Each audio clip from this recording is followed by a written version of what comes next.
നമസ്കാരം. JB ജംഗ്ഷനിലേക്ക് വീണ്ടും സ്വാഗതം.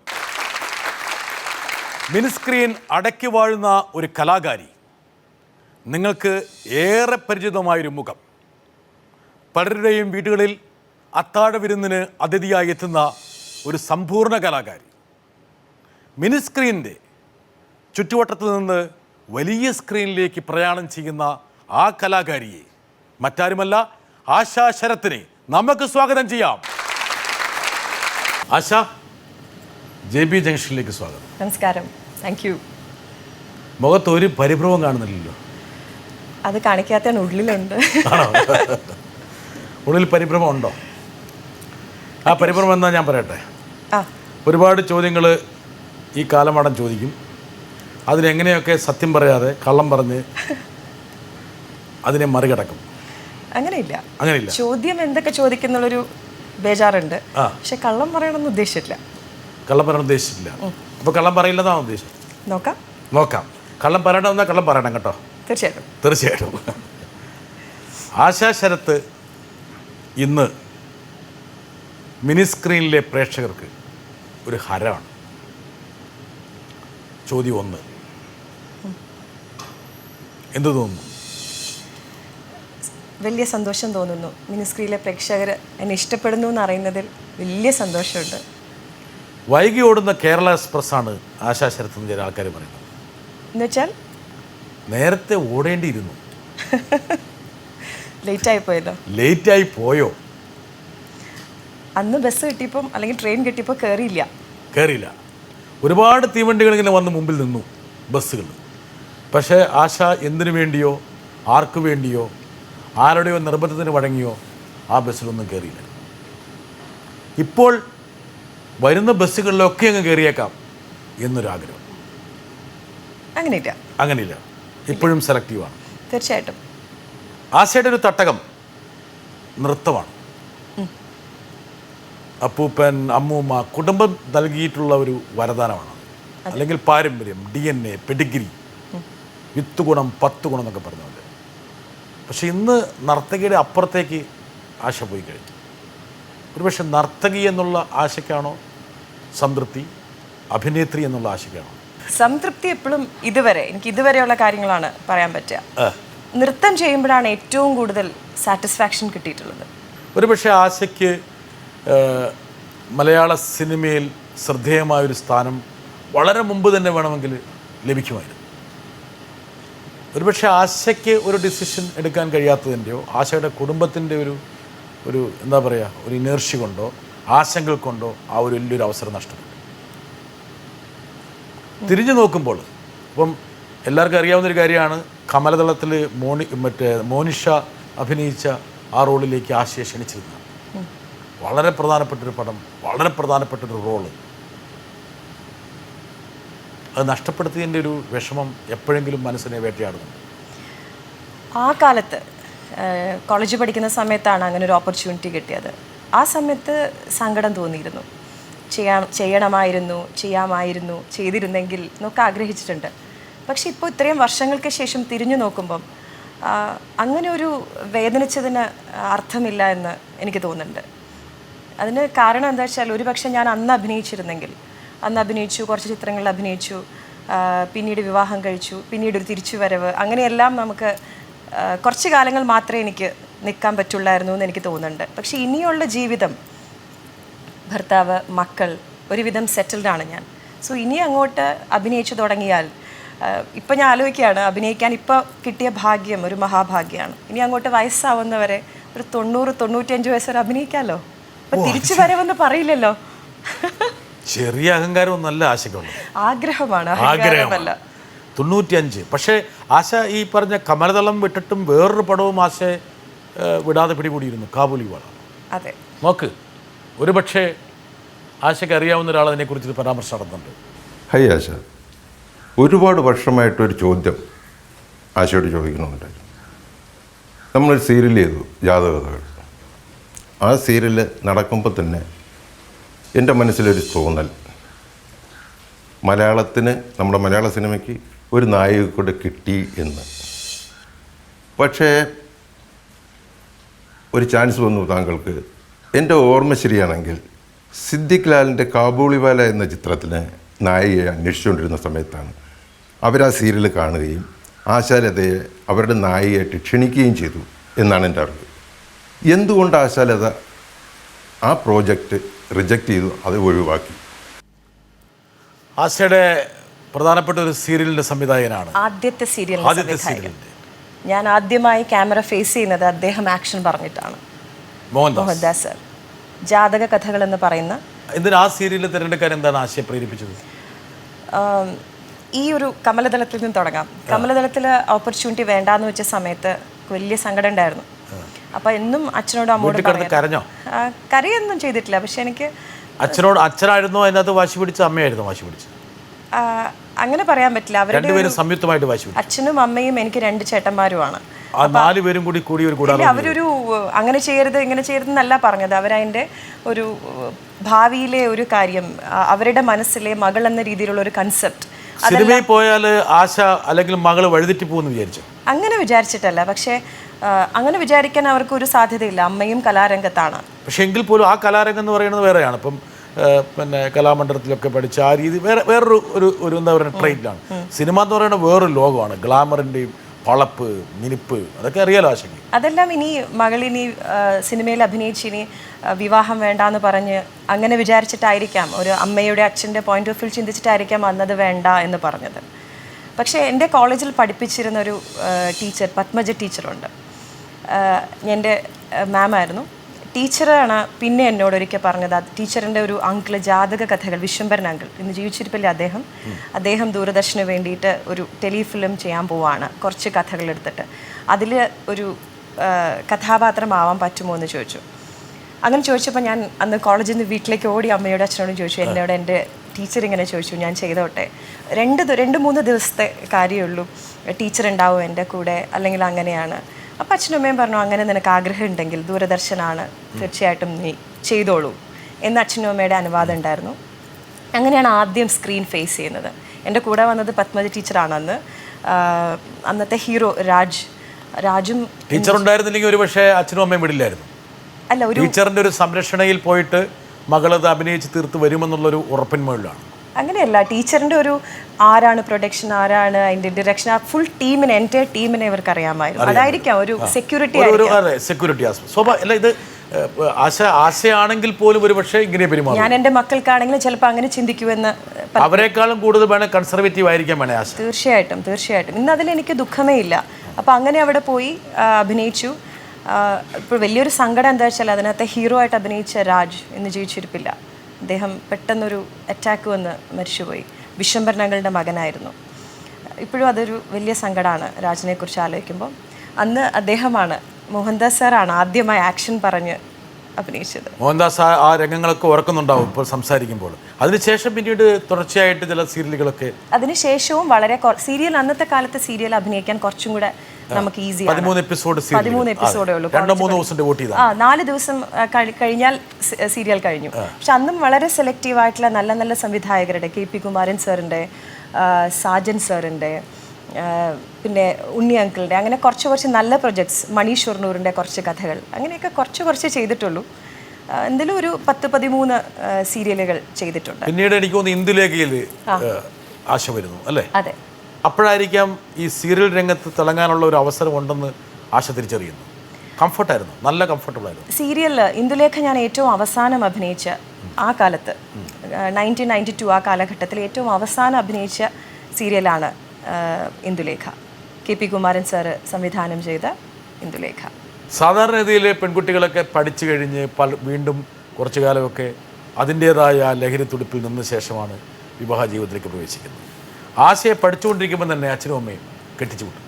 ഒരു പക്ഷേ കോളേജ് ജീവിതത്തിൻ്റെ ആ ഒരു ആഹ്ലാദവും ആ സന്തോഷവും ആരവും ഒന്നും പരിപൂർണമായിട്ട് സാംശീകരിക്കാൻ പോലുള്ള സമയം സാവകാശം ആശ കിട്ടിയില്ല. 2ാം വർഷം ഡിഗ്രിക്ക് പഠിക്കുമ്പോൾ തന്നെ എനിക്കൊന്ന് വിവാഹം നിശ്ചയിച്ചിട്ടുണ്ടാകും. അതെ, നിശ്ചയിച്ചിരുന്നു. അപ്പോൾ ശരിക്കും പറഞ്ഞാൽ ഇപ്പോഴത്തെ നമ്മുടെ പുതിയ തലമുറയിലെ പിള്ളേരുടെ ഭാഷയെ പറഞ്ഞാൽ ചുറ്റിക്കൊളിക്കൊന്നും അവസരം കിട്ടാതെ ആശയെ പിടിച്ചു. പക്ഷെ ഞാൻ എൻ്റെ എൻഗേജ്മെൻറ്റ് കഴിഞ്ഞ ശേഷം ശരത്തുമായി നന്നായി ചുറ്റി കളിച്ചിട്ടുണ്ട്. 1 വർഷം ഞങ്ങൾ കണ്ടിട്ടില്ല, കാണാതെയായിരുന്നു ഞങ്ങൾ കല്യാണത്തിന് ജസ്റ്റ് മുന്നേ കണ്ടു. ശരത്തിനെ നമുക്കിവിടെ കൊണ്ടുവരേണ്ട സമയമായിരിക്കുന്നു. ഹായ് ആഷ്, നമ്മുടെ ഈ കല്യാണവും റൊമാൻസും ഇതെല്ലാം it has been a fairy tale romance. അങ്ങനെയായിരുന്നു. കുറേ കോർട്ടിങ് ഓവർ ദ ടെലിഫോൺ, എന്നിട്ട് romantic letters. It was a so beautiful, ഒരു നല്ലൊരു ഫെയറി ടെയിലായിരുന്നു. ഇപ്പോഴുമാണ് ഓഫ് കോഴ്സ്.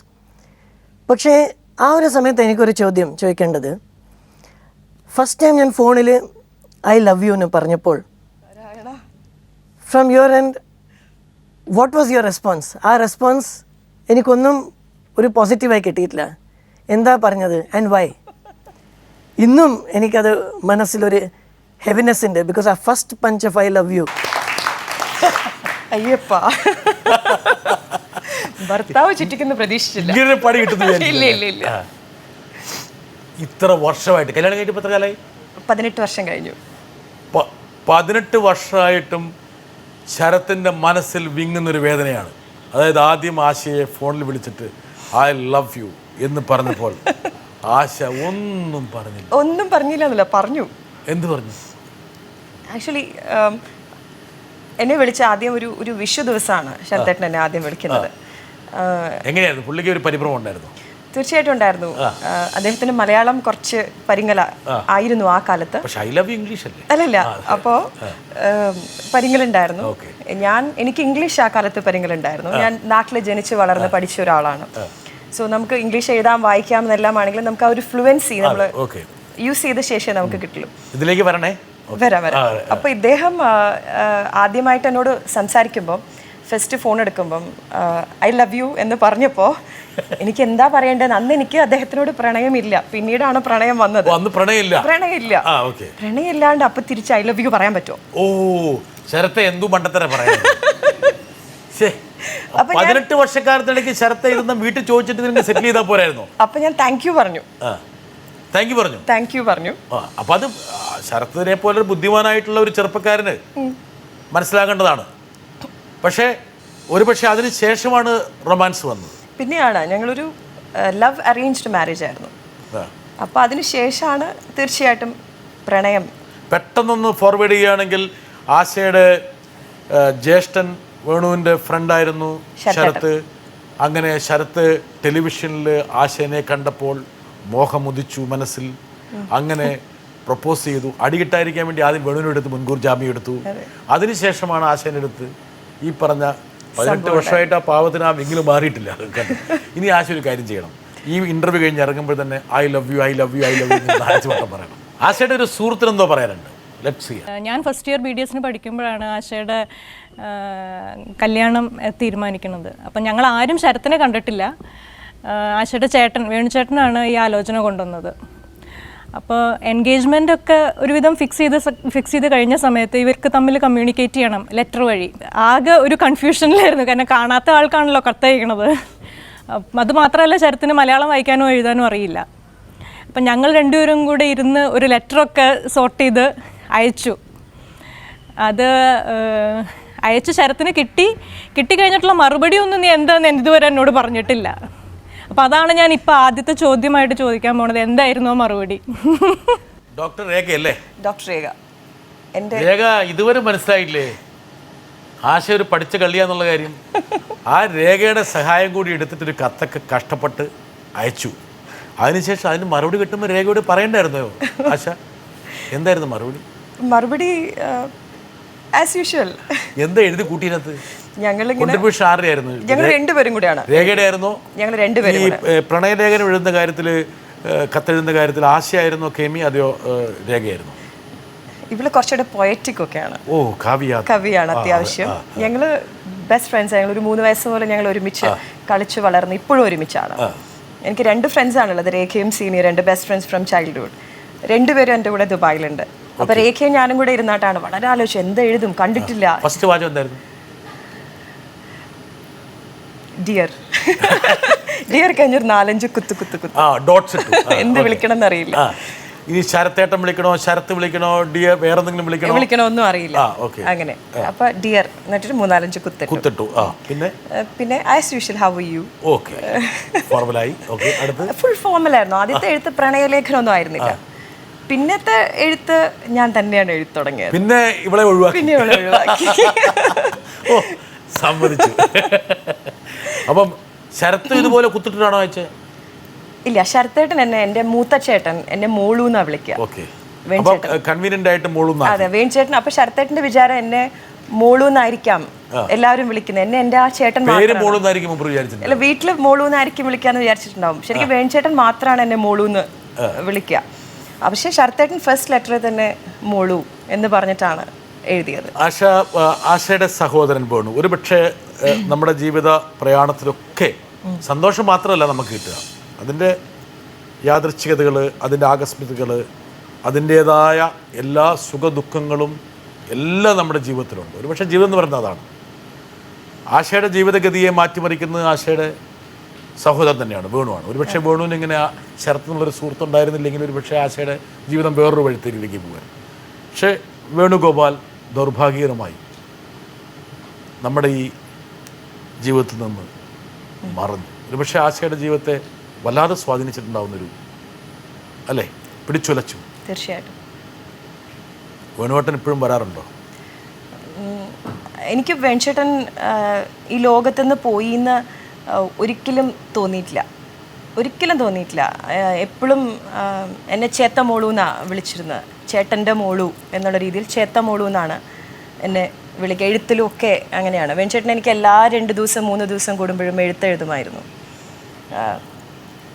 അതുപോലെ എൻ്റെ മറ്റൊരു ഫ്രണ്ടിൻ്റെ കാര്യം പറഞ്ഞു, സീന. അവളുമായിട്ടും വേണിച്ചേട്ടൻ ഭയങ്കര അറ്റാച്ച്ഡ് ആയിരുന്നു. അവൾക്കും എഴുതുമായിരുന്നു വേണിച്ചേട്ടൻ. ഭയങ്കര ഒരു ചേട്ടനായിരുന്നില്ല, എന്താ പറയുക, ഒരു അച്ഛനോ ഒരു ഫ്രണ്ടോ ഒക്കെ ആയിരുന്നു വേണിച്ചേട്ടൻ. എനിക്കും എൻ്റെ ബാൾട്ടനും ആയിരുന്നു. പക്ഷെ ചേട്ടൻ ശരത്തേട്ടനെ കല്യാണം കഴിക്കുന്ന സമയത്ത് എല്ലാവർക്കും ഒരു പേടിയുണ്ടായിരുന്നു. കേരളത്തിലുള്ളവരല്ല, പുറത്തുള്ളവരാണ്, എങ്ങനെയായിരിക്കും, എന്തായിരിക്കും, ഒരു കലയുമായിട്ട് വലിയ ബന്ധങ്ങളൊന്നുമില്ല. എല്ലാവരും ഒരു ഭയങ്കര എഡ്യൂക്കേറ്റഡ് ഫാമിലിയാണ്. എല്ലാവരും എഡ്യൂക്കേഷനിൽ ഒരുപാട് ഉയർച്ചയുള്ള ഫാമിലിയാണ് എവ്രി വൺ. ചേച്ചി സർജനാണ്, ശരത്താണെങ്കിലും ഹൈലി ക്വാളിഫൈഡ് ആണ്. അപ്പം വേറൊരു കംപ്ലീറ്റ്ലി കലാകുടുംബത്തിൽ നിന്ന് വേറൊരു കുടുംബത്തിലേക്ക് ഞാൻ പോവാണ്. അപ്പോൾ അമ്മയോട് വേണിച്ചേട്ടൻ പറഞ്ഞു, അമ്മ എനിക്ക് എത്ര മാർക്ക് തരും എന്ന് ചോദിച്ചു. അപ്പോൾ അമ്മ പറഞ്ഞു, ഞാൻ നിനക്ക് 100-ൽ 100 മാർക്ക് തരും എന്ന് പറഞ്ഞപ്പോൾ വേണിച്ചേട്ടൻ പറഞ്ഞു, എന്നാൽ അമ്മ ശരത്തിന് 100-ൽ 110 മാർക്ക് കൊടുക്കും. നമ്മുടെ മോളുവിനെ ധൈര്യമായി ഏൽപ്പിക്കാം, അങ്ങനെ ഒരാളുടെ കയ്യിലാണ് ഏൽപ്പിക്കുന്നതെന്ന് പറഞ്ഞു വേണിച്ചേട്ടൻ. അതിനുശേഷം ഞങ്ങളുടെ കല്യാണം. അപ്പോൾ എനിക്കാകെ ഞാൻ പറഞ്ഞിട്ടുള്ള ഒറ്റ ഗ്യാരണ്ടി, ചെറുതിലേ എന്നോട് ചോദിക്കായിരുന്നു, നിനക്ക് എന്നെയാണോ ബാലുവിനെയാണോ ഇഷ്ടം? അപ്പം ഞാൻ പറയായിരുന്നു വേണിച്ചേട്ടനെയാണ്, ചെറിയ കുട്ടിയല്ലേ. അപ്പം ഞാൻ പറയുന്ന ആളെ നീ കല്യാണം കഴിക്കുമോ? ഞാൻ പറയുന്ന ആളെ കല്യാണം കഴിക്കും. അപ്പം ഞാൻ പറയും കല്യാണം കഴിക്കും. എപ്പോഴും ചോദിക്കുമായിരുന്നു അങ്ങനെ, ഞാൻ പറയുന്ന ആളെ നീ കല്യാണം കഴിക്കും. ഞാൻ ഒരു വേണിച്ചേട്ടൻ പറയുന്ന ആളെ കണ്ടില്ലെങ്കിലോ കാലില്ലെങ്കിലോ ഐ ഡോണ്ട് മൈൻഡ്, വേണിച്ചേട്ടൻ പറയുന്ന ആളെ ഞാൻ കല്യാണം കഴിക്കും. അതുപോലെ എൻ്റെ ചേട്ടൻ പറയുന്ന ആളെയാണ് ഞാൻ കല്യാണം കഴിച്ചത്. ഞാൻ ആകെ ഒരു കണ്ടീഷനെ വെച്ചിട്ടുള്ളൂ. വേണിച്ചേട്ടൻ്റെ കല്യാണത്തിന് എനിക്ക് പാവാട ധാവണി, അപ്പോഴും പാവാട ധാവണി എടുക്കുന്ന ആളായിരുന്നു കോളേജിലും. അത് വേണിച്ചേട്ടന് ഇഷ്ടമായിരുന്നു അത്. അപ്പം ഞാൻ പറഞ്ഞു, എനിക്ക് പാവടയും ധാവണി എടുത്തിട്ട് വേണിച്ചേട്ടൻ്റെ കല്യാണം കൂടിയ ശേഷമേ ഞാൻ കല്യാണം കഴിക്കുള്ളൂ. വേണിച്ചേട്ടൻ പക്ഷേ തിരിച്ചു, നിൻ്റെ കല്യാണം കഴിഞ്ഞിട്ടേ ഞാൻ കല്യാണം കഴിക്കും. പക്ഷേ കല്യാണം സെപ്റ്റംബർ 7 വേണിച്ചേട്ടൻ്റെ കല്യാണവും, അവരുടെ ലവ് മാരേജ് ആയിരുന്നു എടുത്തമ്മയുടെ വേണിച്ചേട്ടൻ്റെയും. സെപ്റ്റംബർ 11 ഞങ്ങളുടെ കല്യാണം അങ്ങനെയായിരുന്നു. അതേപോലെ സെപ്റ്റംബർ 7 ഞാൻ ചെറിയ കുട്ടിയെ പാവടയും ധാവണയും എടുത്ത് ശരത്തേട്ടനുണ്ടായിരുന്നു. നമ്മൾ അന്ന് 10-18 വയസ്സല്ലേ ഉള്ളൂ. നമ്മൾ കുട്ടികളെ പോലെ തന്നെ കല്യാണം എല്ലാം അടിച്ചു പൊളിച്ചു. 2 ദിവസം കഴിഞ്ഞ് ഞാൻ കല്യാണ പെണ്ണായി. കല്യാണം കഴിഞ്ഞ് ഏകദേശം 1 മാസം കഴിഞ്ഞപ്പോഴത്തേക്കും എൻ്റെ ചേട്ടൻ ഞങ്ങളെ വിട്ടിട്ട് പോയി. ടോട്ടലി അൺഎക്സ്പെക്റ്റഡ് ആയിട്ടുള്ള ഒരു പോക്കെന്നേ എനിക്ക് പറയാൻ കഴിയൂ. അല്ലാതെ മറ്റേ ആ വേർഡ് യൂസ് ചെയ്യാൻ ഞാൻ ഒരിക്കലും യൂസ് ചെയ്തിട്ടില്ല. ഇപ്പോഴും വേണിച്ചേട്ടൻ ഉണ്ട് എന്ന് തന്നെയാണ് എൻ്റെ വിശ്വാസം. എന്നേക്കാൾ പലപ്പോഴും ശരത്തേട്ടൻ എന്നോട് പറഞ്ഞിട്ടുള്ള കാര്യം, വേണിച്ചേട്ടൻ്റെ അനീതി ആയതുകൊണ്ടാണ് എനിക്ക് നിന്നെ ഇത്ര ഇഷ്ടം, because he was so nice. എപ്പോഴും പറയും വേണിച്ചേട്ടൻ്റെ ഒരു വിയോഗം ആശ ഒരുപക്ഷെ ഇത്രത്തോളം ഇൻറ്റിമസി ഷെയർ ചെയ്യും. അതായത് ആശയുടെ ജീവിതത്തിലെ ഏറ്റവും വലിയ സ്വാധീനമായിരുന്നു കുടുംബത്തിലെ സ്വാധീനം. അതെ, സ്വഭാവം മോൾഡ് ചെയ്യുന്നതിൽ, താല്പര്യങ്ങൾ, പെട്ടെന്ന് ഒരു ശൂന്യത, ഒരു രോഗിയായി കടന്ന് കുറേ കഴിയുമ്പോൾ ഉള്ള ഒരു മരണം, അത് വേറെ. പക്ഷെ വളരെ യൗവനത്തിൽ വിവാഹം കഴിച്ച് 28 വയസ്സേ ഉണ്ടായിരുന്നു. 28 വയസ്സിൽ ഒരുപക്ഷെ അത് ആശയ്ക്കും കുടുംബത്തിനും താങ്ങാൻ കഴിയുന്നതിനപ്പുറത്തുള്ളൊരു ദുരന്തം. അതെ, ഇറ്റ് വാസ് അതും ഒരു കല്യാണമെല്ലാം കഴിഞ്ഞു, എന്താ പറയുക, ഒരു പന്തലഴിക്കുന്ന മുന്നേ ആണിത് സംഭവിച്ചത്. 1 മാസത്തിനുള്ളിലാണ് പെട്ടെന്നൊരു സഡൻ ആയിട്ടുള്ളൊരു ഹാർട്ട് പ്രോബ്ലം ആയിരുന്നു. എങ്ങനെ ആശയ അത് കേട്ടത് ആ ഒരു വാർത്ത ദുരന്തം? ആക്ച്വലി ഞാൻ ആ വേണിച്ചേട്ടന് ഒരു പ്രോബ്ലം ഉണ്ടാകുന്ന സമയത്ത് ഞാൻ എൻ്റെ ചേട്ടൻ്റെ കൂടെ ഉണ്ടായിരുന്നു. കൂടെ തന്നെ ഐ വാസ് വിത്ത് ഹിം ആ സമയത്ത്. പെട്ടെന്നാണ് ഇങ്ങനെ ഒരു ചെറിയൊരു പ്രോബ്ലം വന്നത്. നമ്മളായിരുന്നു ഇപ്പോഴും നമുക്ക് വേദനിക്കുന്ന ഒരു കാര്യം, അന്ന് ഭയങ്കര മഴയുണ്ടായിരുന്നു. November 4th വേണിച്ചേട്ടൻ ഹോസ്പിറ്റലൈസ് ചെയ്തത്. ആ മഴ പെരുമഴയത്താണ് പെട്ടെന്നൊരു പെയിൻ വരെയായിരുന്നു ഉണ്ടായിരുന്നത്. അപ്പോൾ ഞാൻ ഉണ്ടായിരുന്നു അവിടെ. ബാൽട്ടൻ ആ സമയത്ത് എറണാകുളത്ത് ട്രെയിനിങ്ങിലായിരുന്നു. ബാൽട്ടൻ ബാംഗ്ലൂർ പഠിക്കുകയായിരുന്നു. ഞങ്ങൾ 1 വയസ്സ് ഡിഫറൻസേ ഉള്ളൂ ചെറിയ ചേട്ടനായിട്ട്. He was doing hotel management course. അച്ഛനും അമ്മ ഉണ്ടായിരുന്നു. എടുത്തയമ്മ എൻ്റെ പ്രായമേ ഉള്ളൂ. She was very young. എടുത്തയമ്മ ഞാനും ഉണ്ടായിരുന്നു. അപ്പോൾ പെട്ടെന്ന് ബാത്റൂമിൽ നിന്ന് ഇങ്ങനെ വിളിച്ചിട്ടാണ് ഞാനാണ് ഫസ്റ്റ് ഓടിപ്പോകുന്നത്. ഞാനാണ് വെഞ്ചിനെ ഹോൾഡ് ചെയ്ത്. 6'2" ഹൈറ്റും he was very handsome, very very handsome. 6'2" ഹൈറ്റുള്ള ഒത്ത ശരീരമൊക്കെ ഉള്ള ഒരാളാണ്. പിടിക്കാൻ പറ്റില്ല നമുക്ക്. പിടിച്ചു കഴിഞ്ഞ് ഇമീഡിയറ്റ്ലി നമ്മളൊരു ഫാമിലി ഡോക്ടറിനെ വിളിച്ചു. Doctor something serious, we have to admit ചെയ്യണം ഹോസ്പിറ്റലിൽ പറഞ്ഞു. അപ്പം എന്ന് വെച്ചാൽ മഴയത്ത് വേണിച്ചെന്നെ പിടിച്ച് വഴി കയറ്റുമ്പോൾ ഞാൻ മഴ നനഞ്ഞിട്ട് കയറ്റുവാണ്. അപ്പോൾ ആ പകുതി വേദനയിൽ ഈസ് ടെല്ലിങ്, മോള് മഴ നനയരുത് എന്നാണ് എൻ്റെ ചേട്ടൻ ആ സമയത്തും പറയുന്നത് എന്നോട്. മഴ നനയരുത് എന്നാണ് പറയുന്നത്. ദെൻ ഇറ്റ് വാസ് പിന്നെ ഏകദേശം ഒരു November 4th ചേട്ടൻ ഹോസ്പിറ്റലൈസ് ചെയ്തു. November 29th ചേട്ടൻ പോകുന്നത്. അങ്ങനെ ഇറ്റ് വാസ് ഷോക്കിംഗ്. മരിക്കുമ്പോഴും ആശയുടെ ഒരു അവേർഡ് പറയരുത്, സുരക്ഷിതത്വമ്പോഴും പക്ഷെ നമ്മൾ ആരും ആഗ്രഹിക്കുന്ന ഒരു സംഭവമല്ല ആശയുടെ ജീവിതത്തെ അല്ലെങ്കിൽ ആശയുടെ കുടുംബത്തിൻ്റെ ജീവിതത്തെ മാറ്റിമറിച്ചു. അതെ അതെ. പക്ഷെ ഒറ്റ കാര്യമുള്ളൂ, ആ ജ്യേഷ്ഠൻ ആശയുടെ ഒരു സുഖത്തിന് വേണ്ടിയിട്ടാണ് ആ സമയത്ത് പോലും. അതെ അതെ. അപ്പോഴും ഹോസ്പിറ്റലിൽ കിടക്കുമ്പോഴും ശരത്തേട്ടൻ അപ്പോഴത്തേക്കും ആ സമയത്ത് അദ്ദേഹം ജോലി ചെയ്യാണ്, ബിസിനസ് ചെയ്യല്ല. ഞങ്ങളൊക്കെ ജീവിതം തുടങ്ങിയിട്ടേ ഉള്ളൂ. അപ്പോഴും ഞാൻ ചോദിക്കായിരുന്നു വേണിച്ചേട്ടൻ്റെ അടുത്ത്, ശരത്തേട്ടനെ ഹി വാസ് ഫുള്ളി കോൺഷ്യസ്. പറയുന്നു ഈ ഒരു പൊസിഷനിൽ ഞാനിങ്ങനെ കിടക്കുന്നത് ശരത്ത് കാണണ്ട, ശരത്തിനോട് വരണ്ട, എന്നെ ഇങ്ങനെ ഒരിക്കലും ശരത്ത് കാണണ്ട. ചേട്ടൻ പോയപ്പോഴും ശരത്തേട്ടൻ വരരുതെന്ന് പറഞ്ഞിട്ടുണ്ടായിരുന്നു, വന്നിട്ടില്ല. ആ ഒരു രൂപത്തിൽ എപ്പോഴും മനസ്സിൽ കണ്ണട വെച്ച് നിൽക്കുന്ന വേണിച്ചേട്ടനേ ഉള്ളൂ ശരത്തേട്ടൻ്റെ മനസ്സിൽ. അങ്ങനെ ഒരു വല്ലാത്ത വേദനിക്കുന്ന ഒരു രൂപമില്ല. ബട്ട് എല്ലാവർക്കും ഓരോ ജീവിതത്തെ, എൻ്റെ അച്ഛൻ പറയും, ഓരോ ജീവിതത്തിൽ ഓരോരുത്തർക്കും ഓരോ കർമ്മമുണ്ട്. വേണുവിൻ്റെ കർമ്മം ചിലപ്പം ശരത്തിനെ നിന്നെ ഏൽപ്പിക്കുക എന്നതായിരിക്കും. അതിനുശേഷം അവൻ ഈ ലോകം വിട്ടുപോയി എന്ന് എപ്പോഴും പറയും. പിന്നെ എപ്പോഴും ആലോചിക്കുമ്പോൾ ഭയങ്കര സന്തോഷം ഉണ്ടാകുന്നൊരു കാര്യം, എനി ഡിസിഷൻ ആയിട്ട് എപ്പോൾ എടുക്കുമ്പോഴും ഞാൻ ഓൾവേസ് തിങ്ക് എൻ്റെ ഒരു ദൈവത്തിൻ്റെ സ്ഥാനമാണ് എൻ്റെ ചേട്ടന്. അപ്പോൾ ആ ഒരു ഫസ്റ്റ് പൊസിഷൻ നമ്മൾ അവിടെയാണ് നോക്കുക. വേണിച്ചേട്ടൻ എന്തായിരിക്കും ചിന്തിക്കുക, വേണിച്ചേട്ടൻ എന്തായിരിക്കും പറയാം.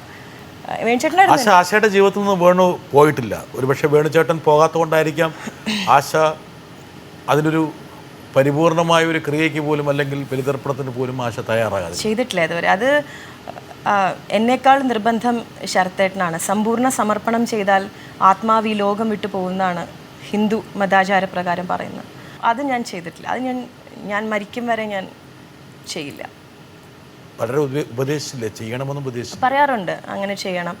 പക്ഷെ അങ്ങനെ ചെയ്യാനുള്ളൊരു മനഃശക്തി ഇതുവരെ ദൈവം തന്നിട്ടില്ല. കാര്യം രണ്ടുപേർ ഇപ്പോഴും ഞാൻ വീട്ടിൽ പെരുമ്പാവൂർ പോയിട്ട് ഭക്ഷണം കഴിക്കാൻ പ്ലേറ്റ് എടുക്കുമ്പോൾ ഇപ്പോഴും ഞാൻ 5 പ്ലേറ്റ് എടുക്കും. ഇപ്പോഴും അങ്ങനെ ചേട്ടനില്ല എന്നുള്ളൊരു ഓർമ്മ ഐ ഡോണ്ട് ഹാവ്. ഇപ്പോഴും ഞാൻ പോയിട്ട് എടുക്കുമ്പോൾ 5 പ്ലേറ്റ് എടുക്കുക. ഞങ്ങൾക്ക് ഓരോരുത്തർക്കും ഓരോ പ്ലേറ്റ് ഉണ്ടായിരുന്നു അവിടെ. ഇപ്പോഴും ഞാൻ വീട് വിട്ടു പോയിട്ട് 20 വർഷമാണെങ്കിലും ഇപ്പോഴും ഞാൻ പോകുമ്പോൾ എൻ്റെ പ്ലേറ്റിലാണ് അച്ഛനും അമ്മ എനിക്ക് ഇപ്പോഴും തരാം. ഇപ്പോഴും ഞാൻ വേണിച്ചേട്ടൻ്റെ പ്ലേറ്റും ഓർമ്മയില്ലാതെ ഇപ്പോഴും ഞാൻ എടുക്കും. ആ വേണിച്ചേട്ടൻ ഇരിക്കുന്ന ഇറ്റ്സ് ഹീസ് ദെയർ. ഇല്ലാന്ന് നമ്മൾ ആരും വിചാരിക്കുന്നില്ല. Is there.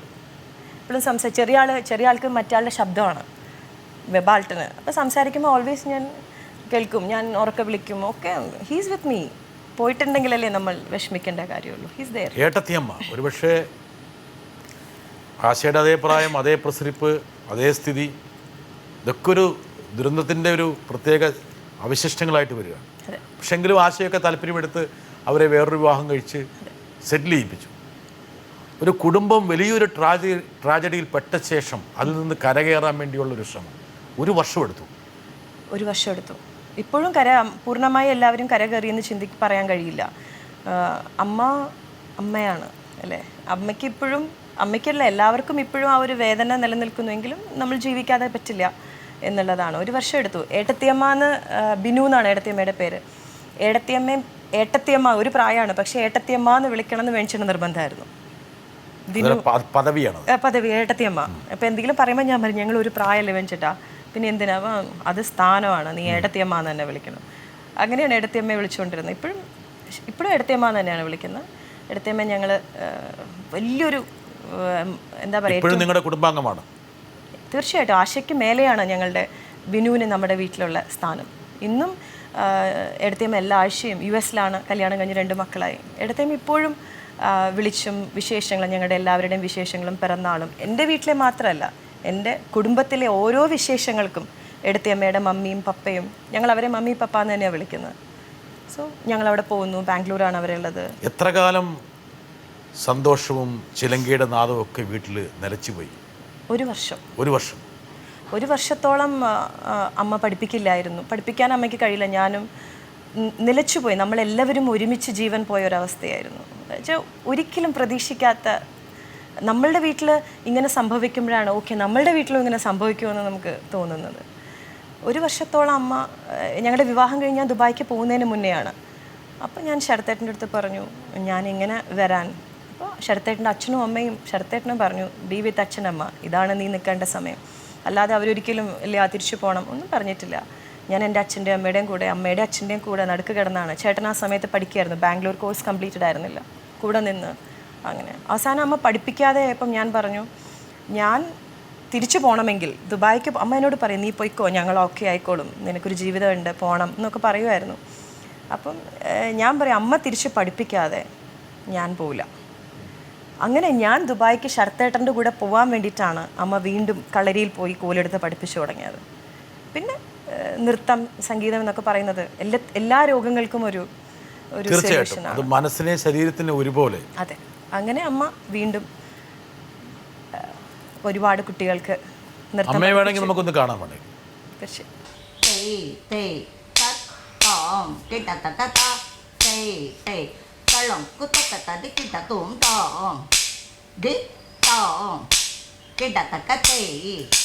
നല്ലൊരു നർത്തകി കൂടിയാണ് അമ്മ.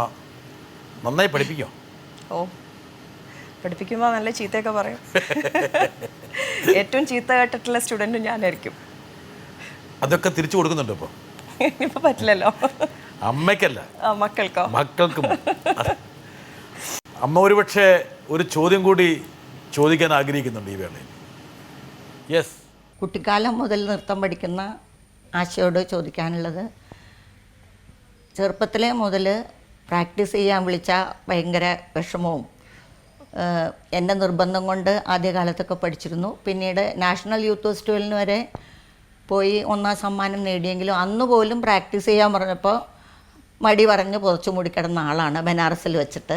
ആ ആൾ 4000 കുട്ടികളെ പഠിപ്പിക്കുകയും അതിൻ്റെ മുകളിൽ ഡയറക്ടറായിട്ടിരിക്കുകയൊക്കെ ചെയ്യുമ്പോൾ എങ്ങനെയാണ് ആ കുട്ടികളെ പരിശീലിപ്പിക്കുന്നതെന്ന് ഞാൻ വളരെ അത്ഭുതപ്പെടാറുണ്ട്. അതിനെക്കുറിച്ചൊന്ന് പറഞ്ഞാൽ.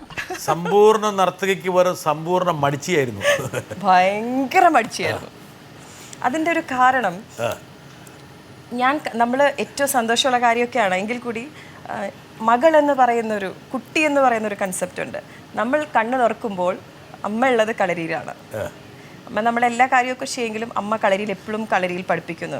അപ്പം നമുക്ക് ആദ്യകാലങ്ങളിൽ ഡാൻസ് എന്ന് പറയുന്നത് ദേഷ്യമായിരുന്നു. വിളിക്കുമ്പോൾ പോവില്ല, മടി പിടിച്ചിരിക്കുമായിരുന്നു. പക്ഷേ എപ്പോഴൊക്കെ ഓടി നടന്ന പ്രായത്തിൽ, ഏത് പ്രായത്തിലാണ് പഠിച്ചു തുടങ്ങിയതെന്ന് എനിക്കിപ്പോഴും അറിയില്ല. ഓടി നടന്ന പ്രായത്തിൽ നൃത്തം കളിച്ചു തുടങ്ങി. അതിൻ്റെ ഇഷ്ടമുള്ളിലുണ്ട്, ബ്ലഡിലുണ്ട്. പക്ഷേ അമ്മ എന്ന് പറയുന്ന ആളിങ്ങനെ ചേർന്നിരിക്കാത്തതിൻ്റെ, അല്ലെങ്കിൽ അമ്മ കുഞ്ഞു കുട്ടിയായിരിക്കും. പിന്നെ ഒരു 4ാം ക്ലാസ്സൊക്കെ ആകുമ്പോഴത്തേക്കും എനിക്കറിയാം.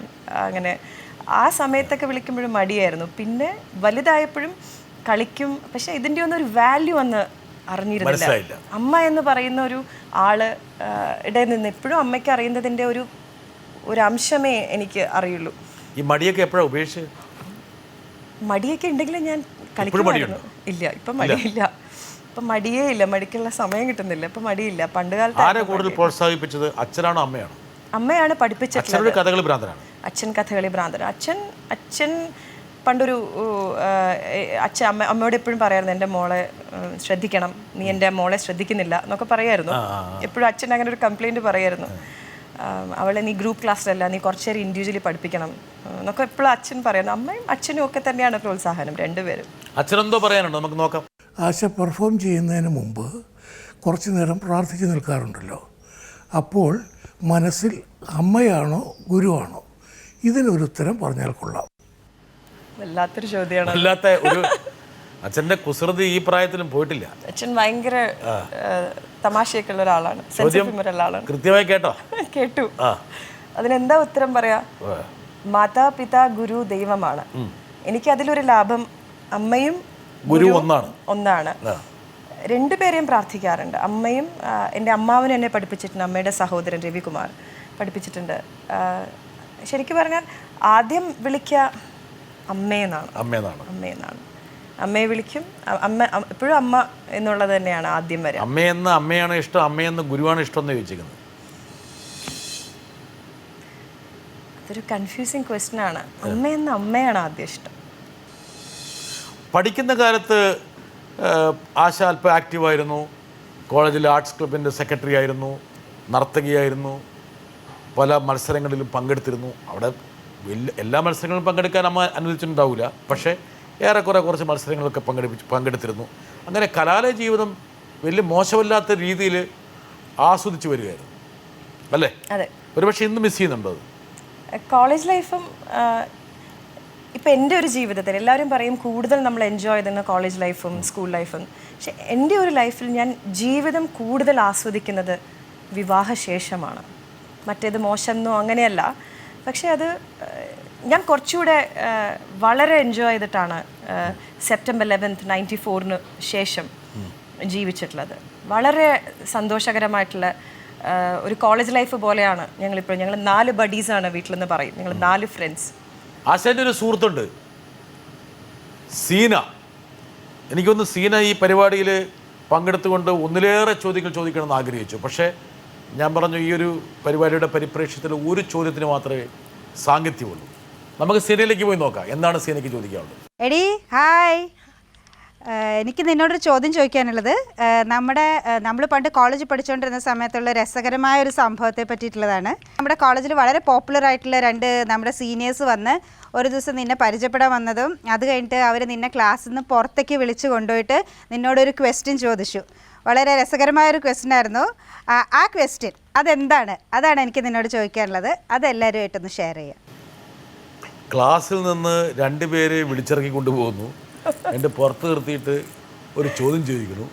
ആ ചോദ്യം എന്താണെന്ന് ഇപ്പോൾ ഒരു 2 പതിറ്റാണ്ട് ഉണ്ടാവില്ലേ, 20 വർഷത്തിന് ശേഷം സീനയ്ക്ക് അറിയണം. അത് സീന അറിയാൻ വേണ്ടിയുള്ള താല്പര്യം കൊണ്ടല്ല, ലോകത്തെ അറിയിക്കണം. ഇത് ശരത്ത് എന്നുള്ള വേറൊരു പണിയാണോ? ഇതൊരു പണിയാണ്.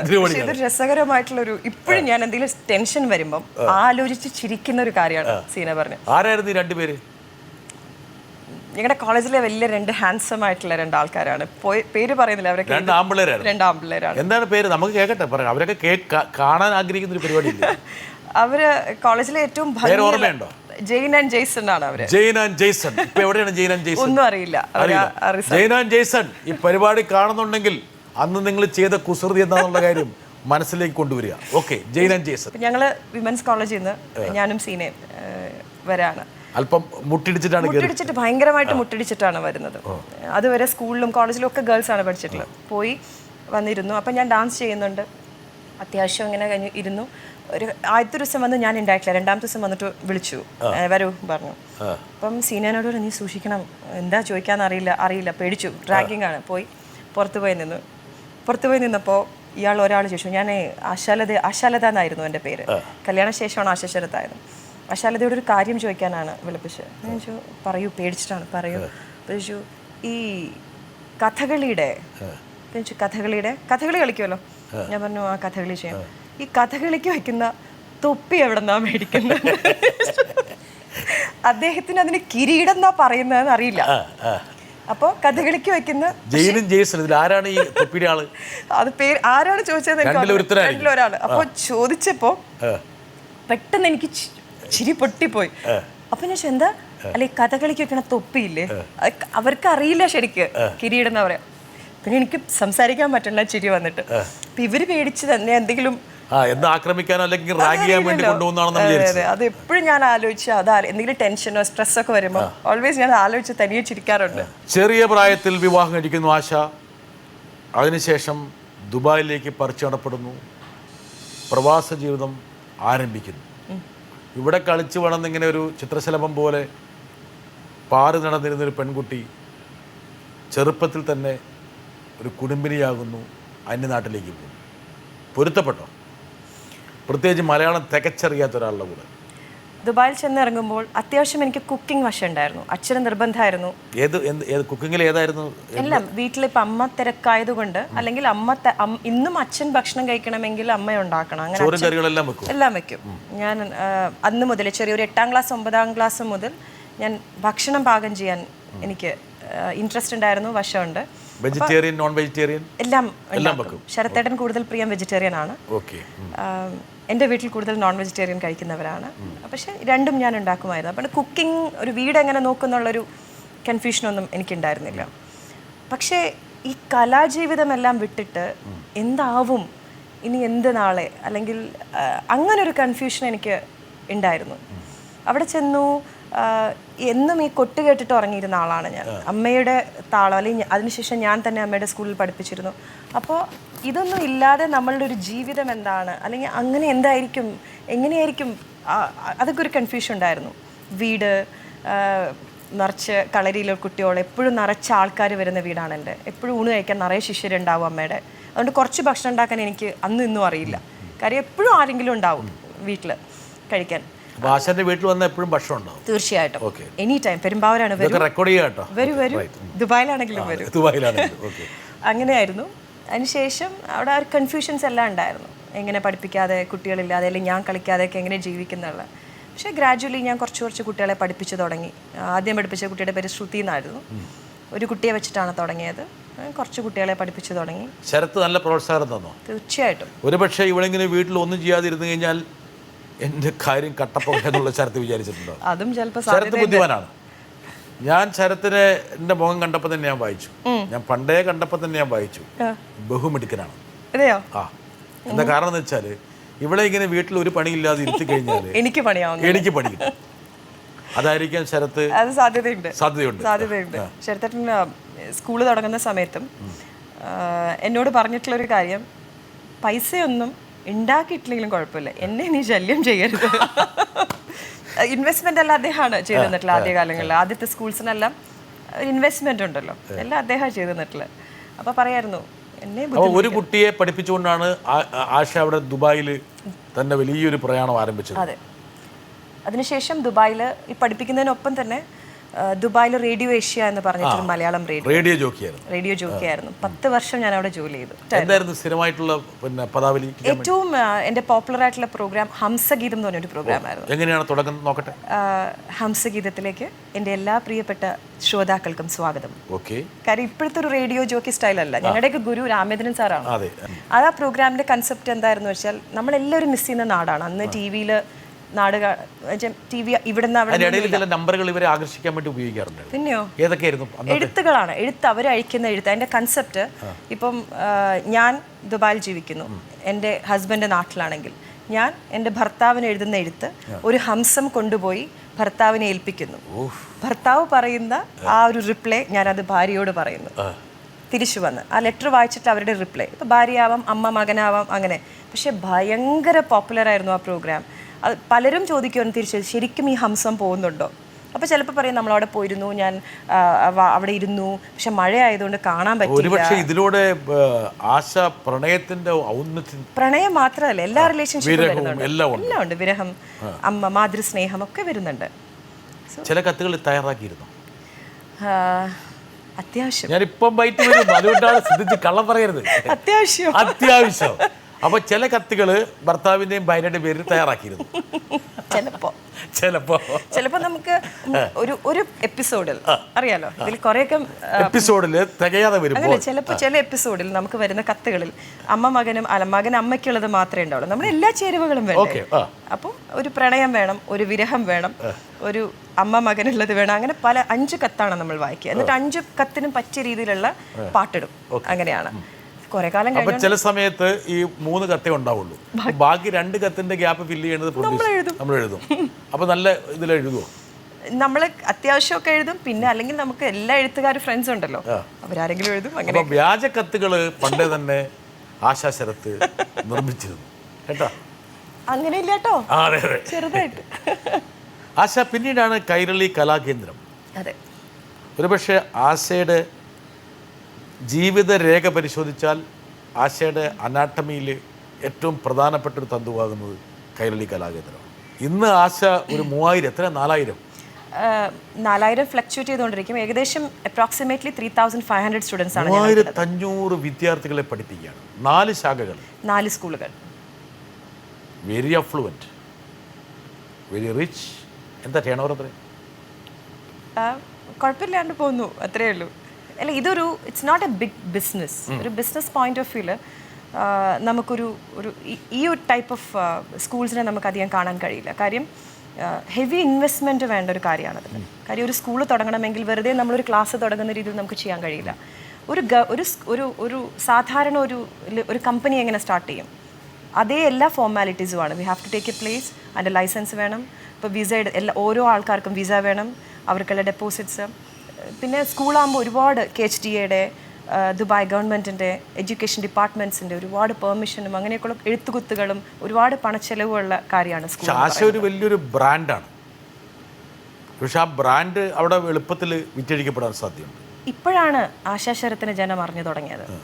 ഇപ്പോഴാണ് ആശാ ശരത്തിനെ ആൾക്കാർ അറിയുന്നത്.